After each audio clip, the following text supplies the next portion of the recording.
मैं रवि कुमार आप सभी व्यूअर्स का आपके चैनल फिजिक्स से जीजी पे स्वागत करता हूं। तो हम लोग नया टॉपिक लास्ट क्लास में शुरू किए हैं, चुंबकीय क्षेत्र या फिर विद्युत धारा का चुंबकीय प्रभाव, या फिर इसी को हम बी फील्ड के अंदर भी पढ़ेंगे। चुंबकीय क्षेत्र को हम लोग जनरल टर्म में बी फील्ड कहेंगे शॉर्ट टर्म में, और यह चैप्टर 7 में हम लोग को पढ़ना है। तो लास्ट क्लास में हम बी फील्ड का थोड़ा सा इंट्रोडक्शन दिए थे कि कोई भी आवेश है तो आवेश, जैसे हम लोग पढ़े थे इलेक्ट्रिक फील्ड में कि कोई भी आवेश था तो वह अपने चारों ओर के क्षेत्र में कुछ परिवर्तन ला रहा था, जिसको कि हम लोग इलेक्ट्रिक फील्ड कहे थे। और इस क्षेत्र में कोई दूसरा टेस्ट चार्ज अगर रहते थे तो वह बल का अनुभव करता था, क्यू नॉट ई बल उस पर लगता था। तो काफ़ी डिटेल में हम लोग विद्युत क्षेत्र की चर्चा कर चुके हैं। अब यहाँ पे चुंबकीय क्षेत्र में लास्ट क्लास में हम लोग एक प्रयोग देखे थे, थोड़ा सा हम लोग रिवीजन कर लेते हैं कि अगर कोई धारावाही चालक तार था जिससे विद्युत धारा I प्रवाहित हो रही थी और इसके समीप अगर कोई चार्ज Q को रेस्ट में रखते थे, तो जब तक चार्ज आपका रेस्ट में लगता था तब तक इस पर कोई बल नहीं लगता था। लेकिन जैसे ही इसको आप भी वेलोसिटी से प्रोजेक्ट करते थे तो देखते थे कि यह इस तरह से तार के तरफ झुकने लगता था, यानी कि तार इसको कुछ बल लगा रहा है आवेश Q पर, लेकिन वह बल तभी लगता था जबकि यह आवेश Q रेस्ट में नहीं हो, गति की अवस्था में हो। जैसे ही आप इसको वेलोसिटी भी दे रहे थे यह तार की तरफ इस तरह से झुकने लगता था। और उससे हम लोग निष्कर्ष निकाले कि आवेश जब गति की अवस्था में रहता है तो उस पर कोई बल कार्य कर रहा है, जो कि चुंबकीय विद्युत बल या विद्युत क्षेत्र द्वारा लगाए जाने बल से थोड़ा सा डिफरेंट है। क्योंकि विद्युत क्षेत्र जो है वह चार्ज चाहे रेस्ट में हो या फिर चार्ज चाहे मोशन में हो, दोनों अवस्था में विद्युत क्षेत्र बल लगाता था। लेकिन यह जो चुंबकीय क्षेत्र का बल है यह केवल गतिमान आवेश पर ही काम कर रहा है। तो चुंबकीय क्षेत्र के विषय में और डिटेल में वैज्ञानिक लोग प्रयोग किए, इसको अलग अलग वेलोसिटी से अलग अलग डायरेक्शन में आवेश को प्रोजेक्ट करके देखे। तो उसका 2-3 निष्कर्ष जो था वह हम लास्ट क्लास में चर्चा किए थे कि एक ऐसा रेखा है जिसके अनुदिश अगर इसको वेलोसिटी दिया जाए तो उस पर बल नहीं लगता है, और उसी रेखा की दिशा को चुंबकीय क्षेत्र या बी फील्ड की दिशा कहते थे। और अगर उस बी फील्ड की दिशा से थीटा एंगल पर कोई आवेश को आप भी वेलोसिटी देते थे तो उस पे लगने वाला बल F बराबर था Q into V cross B। तो यहाँ पे हमने आपसे कहा था कि वेक्टर क्रॉस प्रोडक्ट का भी काफ़ी इम्पोर्टेंट रोल है। क्रॉस प्रोडक्ट आप लोग को अच्छे से आना चाहिए, और उसका आपको वेक्टर का प्लेलिस्ट में पूरा अच्छा से हमने समझाया हुआ भी है। वेक्टर में ज़्यादा नहीं, 11-12 वीडियो है, आप लोग प्लेलिस्ट जाके ज़रूर देख लीजिएगा। तो यहाँ पे एक नए तरह का बल हम लोग देख रहे हैं जो कि गतिमान आवेश पे काम करता है, लेकिन आवेश जब विराम की अवस्था में हो तब कार्य नहीं करता। दूसरा चीज़ हमने कहा था कि विद्युत धारा अगर इससे प्रवाहित हो रही है लेकिन इसके किसी भी सेक्शन में अगर हम नेट आवेश की चर्चा करें तो नेट आवेश शून्य है, क्योंकि जितना धन आवेश है उतना ही ऋण आवेश है, और धारा जितना आवेश इंटर कर रहा है उतना आवेश निकल भी रहा है। तो नेट आवेश हमेशा 0 है, और विद्युत क्षेत्र E पैदा होने के लिए नेट आवेश का होना जरूरी है। तो यह धारावाही चालक तार जो है वह विद्युत क्षेत्र पैदा नहीं करता है, क्योंकि कभी भी इसमें नेट आवेश शून्य ही रहता है। आवेश नेट आवेश कुछ होगा तभी तो विद्युत क्षेत्र पैदा होगा।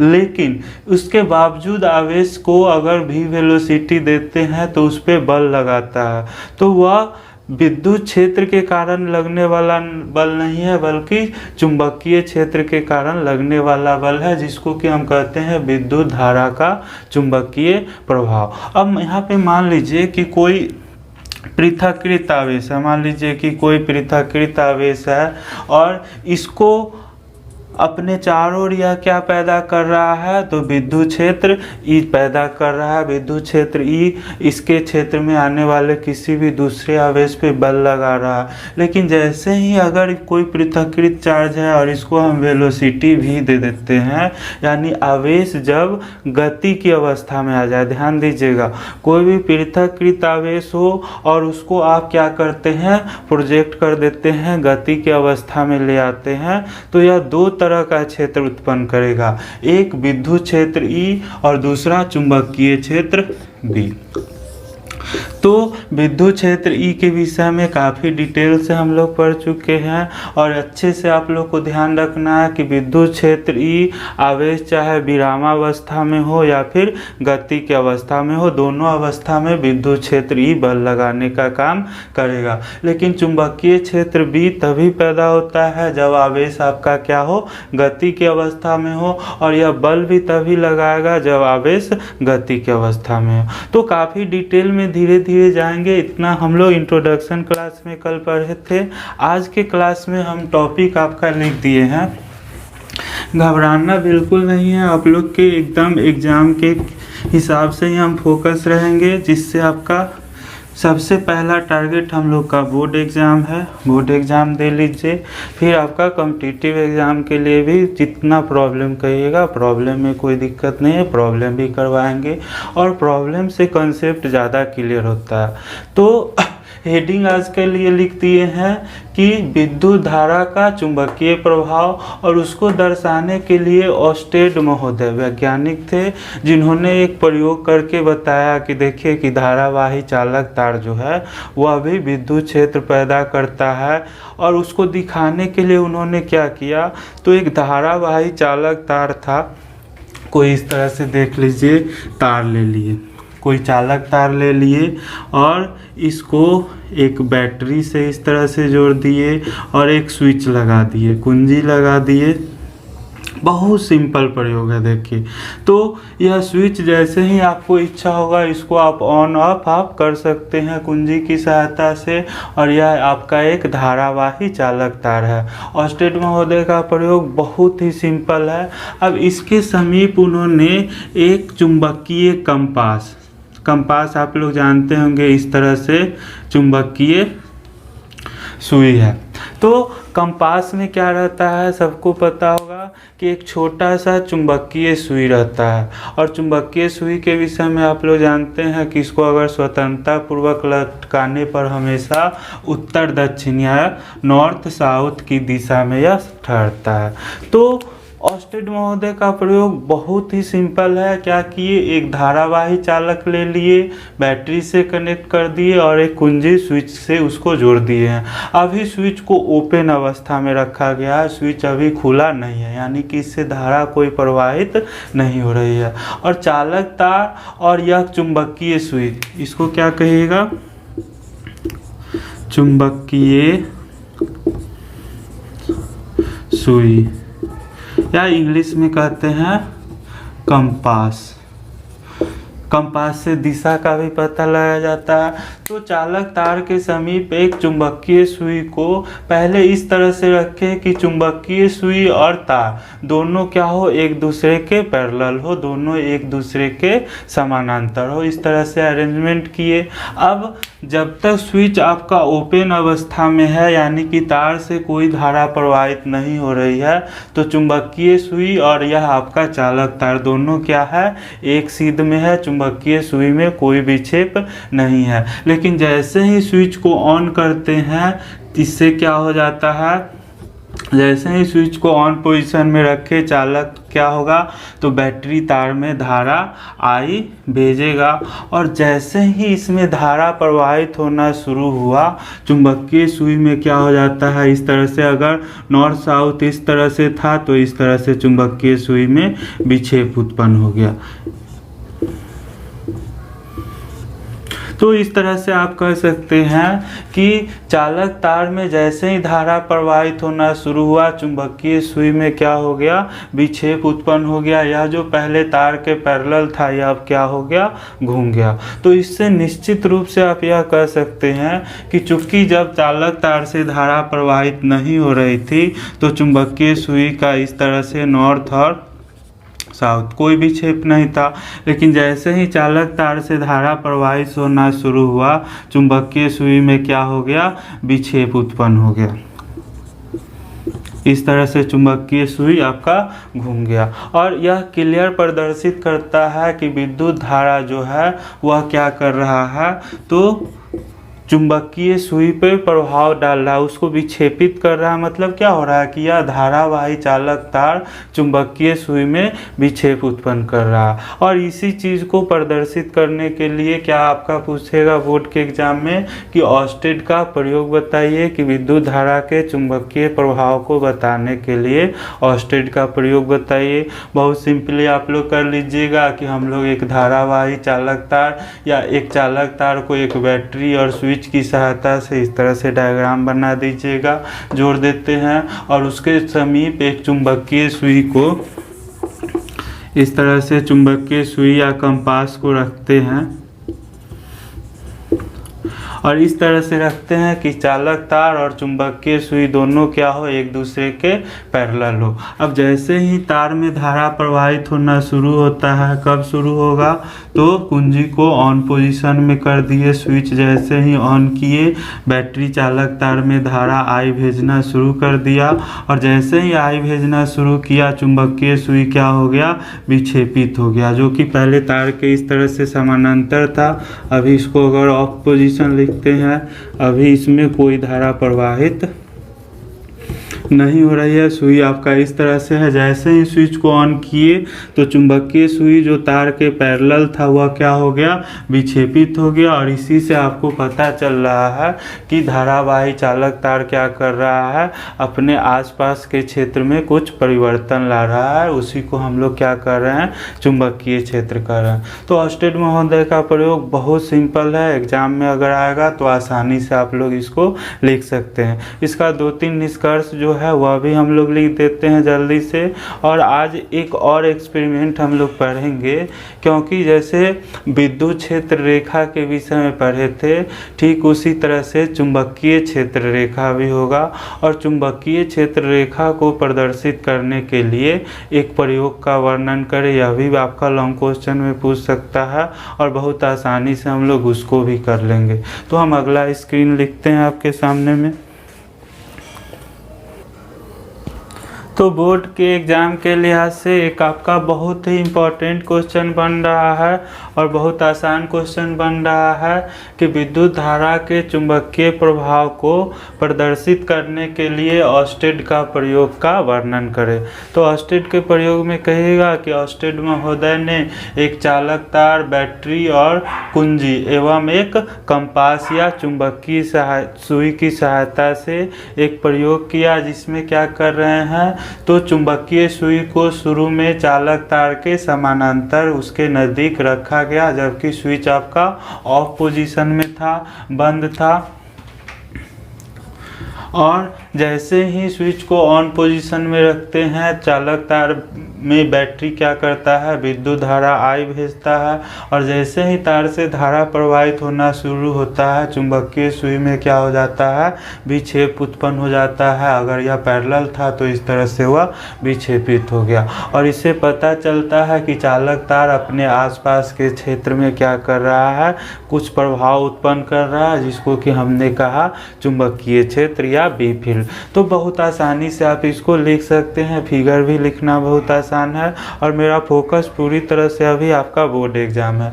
तो इस ऑस्टेड महोदय के प्रयोग का निष्कर्ष हम 3 पॉइंट यहाँ पे लिख रहे हैं। पहला पॉइंट है कि स्थिर विद्युत आवेश चारों ओर केवल विद्युत क्षेत्र उत्पन्न करता है। तो चार्ज जब रेस्ट में रहेगा तो वह केवल इलेक्ट्रिक फील्ड जनरेट करेगा, जिसके विषय में काफ़ी डिटेल में पढ़ चुके हैं। दूसरा पॉइंट है कि पृथकृत गतिमान आवेश, ध्यान दीजिएगा कि आइसोलेटेड चार्ज हो, कोई चार्ज Q हो और यह गति की अवस्था में है, v वेलोसिटी से अगर मूव कर रहा है, उस केस में क्या होता है, तो अपने चारों ओर के क्षेत्र में स्थिर विद्युत क्षेत्र तथा चुंबकीय क्षेत्र B, स्थिर विद्युत क्षेत्र E तथा चुंबकीय क्षेत्र B दोनों उत्पन्न करता है। तो ध्यान रखिएगा कि कोई भी पृथकृत आवेश हो, चाहे वह कैथोड ट्यूब से निकल रहा है, इलेक्ट्रॉन का प्रवाह है, या फिर आपका कोई अकेला आवेश है और वह गति की अवस्था में है, तो वह दो तरह का क्षेत्र उत्पन्न करेगा, एक स्थिर विद्युत क्षेत्र E तथा दूसरा चुंबकीय क्षेत्र B। तो कोई भी पृथकृत गतिमान आवेश अपने चारों ओर स्थिर विद्युत क्षेत्र तथा चुंबकीय क्षेत्र दोनों उत्पन्न करता है। 2 पॉइंट क्लियर है।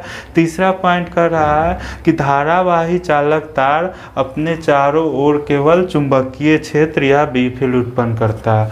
तो धारावाही चालक तार केवल बी फील्ड उत्पन्न करता है, विद्युत क्षेत्र उत्पन्न नहीं करता है। रीजन इसका क्या दीजिएगा कि धारावाही चालक तार के किसी भी सेक्शन में किसी भी क्षण नेट आवेश शून्य होता है। तो विद्युत क्षेत्र उत्पन्न करने के लिए सबसे महत्वपूर्ण क्या है, आवेश है। जब आवेश ही शून्य रहेगा या नेट आवेश 0 रहेगा, क्योंकि जितना धन आवेश है उतना ही ऋण आवेश है। तो अगर नेट आवेश 0 होगा तो विद्युत क्षेत्र उत्पन्न नहीं होगा। लेकिन चूंकि विद्युत धारा है तो आवेश का प्रवाह है, यानी आवेश क्या है, चार्ज इन मोशन है। तो गतिमान आवेश है, इसलिए वह क्या कर रहा है, चुंबकीय क्षेत्र उत्पन्न कर रहा है। तो बहुत आसानी से यह क्वेश्चन आप लोग कर सकते हैं। आप लोग देख लीजिए इसको और नोट कर लीजिएगा। यह 3 पॉइंट आप लोग आसानी से लिख सकते हैं। इसके बाद अगला काम हम लोग को करना है कि चुंबकीय बल रेखा, जैसे विद्युत बल रेखा था उसी तरह से चुंबकीय बल रेखा को विजुअलाइज करने के लिए कि यह तो दिखाई तो नहीं दे रहा है, तो कैसे आप उसको विजुअलाइज कीजिएगा, उसके लिए एक बहुत सिंपल प्रयोग का वर्णन करना है। बहुत आसानी से हो जाएगा, सब लोग ध्यान दीजिएगा। तो इसको नोट कर लीजिए और वह भी हम आपको लिख देते हैं बोर्ड पे।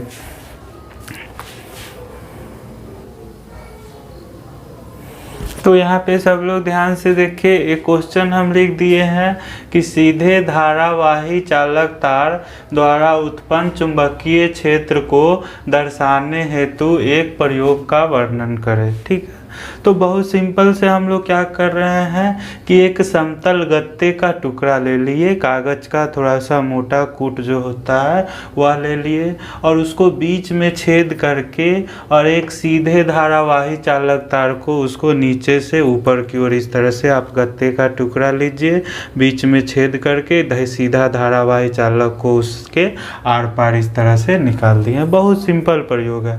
अब गत्ते के टुकड़े पे क्या कर दिया है, तो इस तरह से लोहे का बुरादा, लोहे का छीलन जो है वह इस तरह से पूरा पर छिड़क दिया गया है। तो जब तक चालक तार से धारा प्रवाहित नहीं हो रहा है, लोहे का बुरादा इस तरह से सभी जगह फैला हुआ है। लेकिन जैसे ही चालक तार में क्या करता है, तो जैसे ही आप देख लीजिए इस तरह से है, इस पे लोहे का छीलन इस तरह से छीटा हुआ है।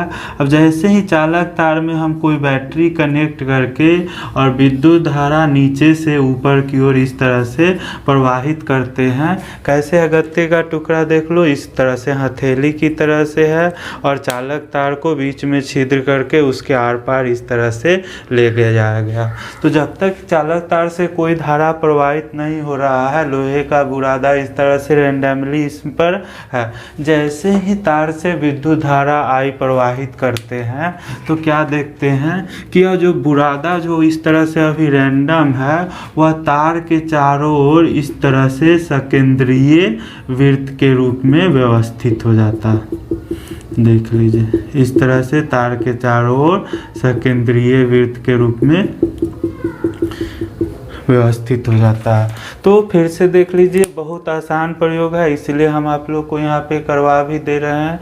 एक बार ही देख लेना काफ़ी है कि गत्ते का एक टुकड़ा लेते हैं, उसके बीच में छेद करके कोई सीधा धारावाही चालक तार को उसके आर पार ले जाते हैं और गत्ते के टुकड़े पर इस तरह से लोहे का बुरादा छिड़क देते हैं। तो जब तक चालक तार से कोई धारा प्रवाहित नहीं हो रहा है, लोहे का बुरादा इस तरह से रैंडमली व्यवस्थित है, अब इसको कोई बैटरी की सहायता से नीचे से ऊपर की ओर तार में धारा प्रवाहित करते हैं और गत्ते के टुकड़े पर हल्का से थपकी देते हैं। इस तरह से हल्का सा थपकी देते हैं।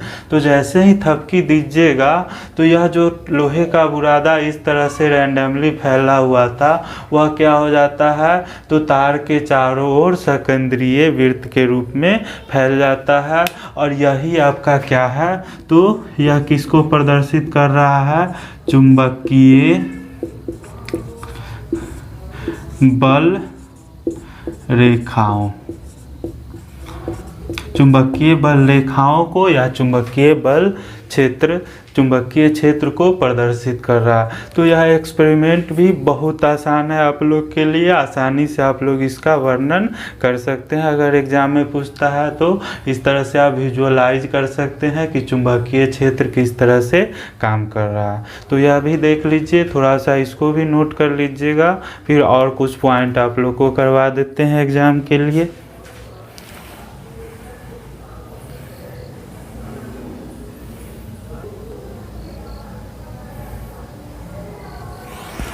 तो 2-3 पॉइंट हम आप लोग के लिए लिख दिए हैं।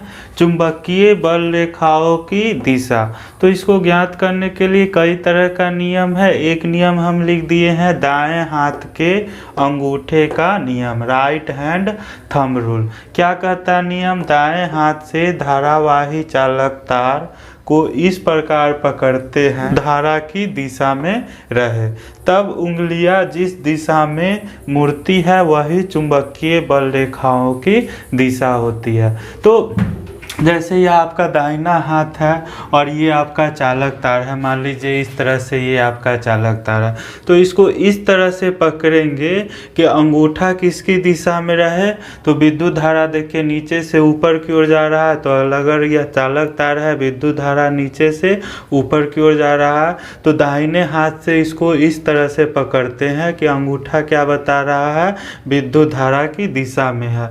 तो उंगलियां किस तरह से देख लीजिए, इस तरह से उंगली मेरा फोल्ड हो रहा है, ध्यान से देखिएगा।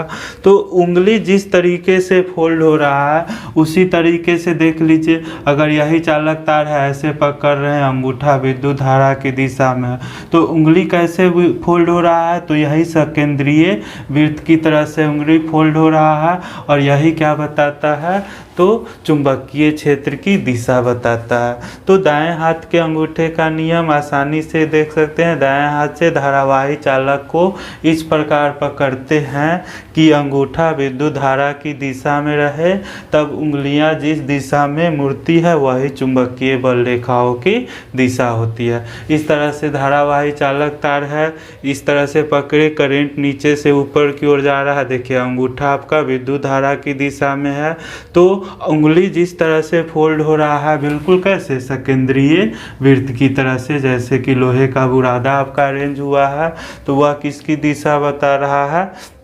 चुंबकीय बल रेखाओं की दिशा। मैग्नेटिक फील्ड लाइंस की दिशा कौन बता रहा है, उंगली बता रहा है। तो बहुत सिंपल रूल है, इसको भी देख सकते हैं। और एक चीज़ हम लोग पढ़े थे विद्युत क्षेत्र रेखा में भी कि विद्युत क्षेत्र रेखाओं के किसी भी बिंदु पर खींची गई स्पर्श रेखा उस बिंदु पे विद्युत क्षेत्र की दिशा बताती है। विद्युत बल रेखा के गुण में हम लोग पढ़े थे। तो यहाँ पे देख लीजिए, चुंबकीय बल रेखा के किसी भी बिंदु पर खींची गई स्पर्श रेखा यानी कि टेंजेंट उस बिंदु पर चुंबकीय क्षेत्र यानी बी फील्ड की दिशा प्रदर्शित करती है। यानी चुंबकीय बल रेखा के किसी भी बिंदु पर अगर हम टेंजेंट खींचते हैं तो वह उस बिंदु पर, अगर मान लो इसी बिंदु पर खींचते हैं, इस तरह से हो जाएगा, इस पर खींचते हैं इस तरह से हो जाएगा।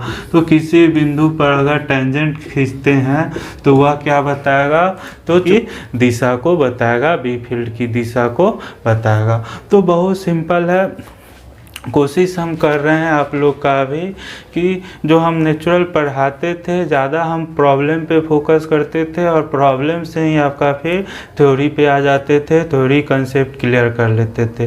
लेकिन एग्ज़ाम को ध्यान में रखते हुए हम कुछ भी एक्स्ट्रा नहीं कर रहे हैं आप लोग के लिए, जो बहुत आसानी से आप लोग को समझ में आ जाए और एग्ज़ाम में लिखा जाए, वो सारी चीज़ें बिल्कुल स्लोली हम आपको विषय में प्रवेश करवा रहे हैं। अब जैसे जैसे आगे बढ़ेंगे तो हम लोग इसका कॉन्सेप्ट भी बढ़ाते जाएंगे। अभी पहला काम हम लोग का है कि फैमिलियर हो जाइए। जैसे विद्युत क्षेत्र से फैमिलियर हो गए, उसी तरह से चुंबकीय क्षेत्र से भी एकदम फैमिलियर हो गया। सिंपल चीज़ है, केवल ध्यान यही रखना है कि विद्युत क्षेत्र जो है वो आवेश चाहे विराम में हो या गति में हो, दोनों दिशा में बल लगाता था। लेकिन चुंबकीय क्षेत्र केवल गति की अवस्था है, यानी आवेश जब मोशन में है तभी बल लगाता है। और दूसरा चीज़ कि धारावाही चालक तार है तो वह अपने चारों ओर केवल चुंबकीय क्षेत्र उत्पन्न करता है, विद्युत क्षेत्र उत्पन्न नहीं करता है। रीज़न क्या है कि इसके अंदर नेट आवेश किसी भी समय शून्य रहता है। जबकि कोई पृथकृत गतिमान आवेश है, कोई अकेला आवेश है या आइसोलेटेड चार्ज है और वह मोशन में है, गति की अवस्था में है, तो वह दोनों तरह का क्षेत्र उत्पन्न करेगा, विद्युत क्षेत्र भी उत्पन्न करेगा और चुंबकीय क्षेत्र भी उत्पन्न करेगा। और दोनों बल को पिछला वीडियो में दिखाए थे कि विद्युत क्षेत्र बल लगाता है QE और चुंबकीय क्षेत्र बल लगाता है Q into V cross V। दोनों को मिला देते थे तो वही आपका QE plus Q into V cross V, जिसको कि लॉरेंज बल आप कहते हैं, बार बार एग्जाम में भी पूछा। तो यह काम आज हम बहुत सिंपल तरीके से, बहुत बेसिक रखे हैं कंसेप्ट आप लोग के लिए। नोट कर लीजिएगा, एक बार ही देखना पर्याप्त है, याद भी आप लोग को रह जाएगा। अगला क्लास में हम लोग बायो सेवाट का नियम पढ़ेंगे, काफ़ी इम्पोर्टेंट हो जाएगा वह भी। यह तो आपका इम्पोर्टेंट है, आसान भी है। बायो सेवाट का नियम जब कर लेंगे तो हम लोग का वह एक बेस की तरह काम करेगा, हर जगह हम लोग उसका यूज करेंगे। तो धीरे धीरे काफ़ी ब्रॉड होते जाएगा विद्युत क्षेत्र और चुंबकीय क्षेत्र। इसका काफ़ी ज़्यादा आगे फिजिक्स में हम लोग यूज करेंगे और एग्ज़ाम के लिए भी आप लोग का, चाहे आगे हम लोग पढ़ेंगे अल्टरनेटिंग करंट पढ़ेंगे, उसके आगे डायनेमो के विषय में पढ़ेंगे, ट्रांसफार्मर पढ़ेंगे। अब हर जगह चुंबकीय क्षेत्र का यूज होगा, चुंबकीय बल रेखा का यूज होगा। तो सबसे पहले घबराना नहीं है, हम लोग को विषय को फैमिलियर कर लेना है। बहुत आसान है, देखे हैं, प्रयोग भी देखे। ऑस्टेड महोदय का भी प्रयोग बहुत सिंपल था, सीधा धारावाही चालक तार था, कंपास को उसके नज़दीक चुंबकीय सुई को रख दिए। शुरू में इस तरह से रखे कि दोनों क्या हो, एक दूसरे के समानांतर हो। तो जब तक धारा प्रवाहित नहीं हो रहा था, चुंबकीय सुई में कोई विक्षेप नहीं था। जैसे ही तार से धारा प्रवाहित शुरू किए, चुंबकीय सुई विक्षेपित हो गया। विक्षेपित हो गया मतलब पता चल गया कि धारावाही चालक तार है वह चुंबकीय सुई में विक्षेप उत्पन्न कर रहा है, मतलब कुछ फील्ड, कुछ खुराफात कर रहा है, और उसी का नाम दे दिया बी फील्ड या चुंबकीय क्षेत्र। और आप कह दिए कि धारावाही चालक तार जो है वह अपने चारों ओर चुंबकीय क्षेत्र उत्पन्न करता है। अब धारावाही चालक तार विद्युत क्षेत्र उत्पन्न नहीं करता है। रीजन क्या है कि अगर कोई आवेश को चालक तार के समीप रख रहे थे विरामावस्था में तो उस पर कोई बल नहीं लग रहा था। अगर विद्युत क्षेत्र उत्पन्न करता है धारावाही चालक तार तो निश्चित तौर पे वह आवेश उसके समीप जाता, तो वह पहले ही हम लोग चर्चा कर लिए हैं। तो चूँकि धारावाही चालक तार के अंदर नेट आवेश किसी भी बिंदु पे जीरो है, नेट आवेश जीरो है, इसलिए वह विद्युत क्षेत्र उत्पन्न नहीं करता है, केवल चुंबकीय क्षेत्र उत्पन्न करता है। और वह कब पता चलता है, तो चालक तार के समीप कोई आवेश को जैसे ही आप गतिमान करते हैं, गति की अवस्था में लाते हैं, वह उस पर क्या करता है, बल लगाना शुरू कर देता है। तो धीरे धीरे आप लोग इससे फैमिलियर हो जाइए। अभी तक हम लोग एकदम सिंपल कंसेप्ट पे चले हैं। वह गत्ते वाला प्रयोग भी बहुत आसान है कि धारावाही चालक तार द्वारा उत्पन्न चुंबकीय बल रेखा को प्रदर्शित करने के लिए एक प्रयोग का वर्णन करें। आसानी से कर दिए कि गत्ते का टुकड़ा लेते हैं, उसके बीच में छेद करके धारावाही चालक तार को आर पार ले जाते हैं। इस तरह से उस पर लोहे का बुरादा छिड़क देते हैं और जैसे ही चालक तार से धारा आप नीचे से ऊपर की ओर विद्युत धारा भेजते हैं और गत्ते के टुकड़े पर हल्के से थपकी देते हैं तो लोहे का बुरादा तार के चारों ओर सकेंद्रीय वृत्त के रूप में व्यवस्थित हो जाता है। को क्या कर रहे हैं, सकेंद्रीय वृत्त के रूप में व्यवस्थित हो जा रहा है और यही चुंबकीय बल रेखाओं को प्रदर्शित करता है। तो बहुत आसान प्रयोग है और चुंबकीय बल रेखाओं के किसी भी बिंदु पर खींची गई स्पर्श रेखा उस बिंदु पर चुंबकीय क्षेत्र की दिशा बताती है। तो आज का क्लास यहाँ तक रहने दीजिए। अगला क्लास बहुत इम्पोर्टेंट होगा जिसमें कि हम लोग बायो सेवार्ट का नियम पढ़ेंगे। तो आज इतना ही रहने देते हैं। धन्यवाद।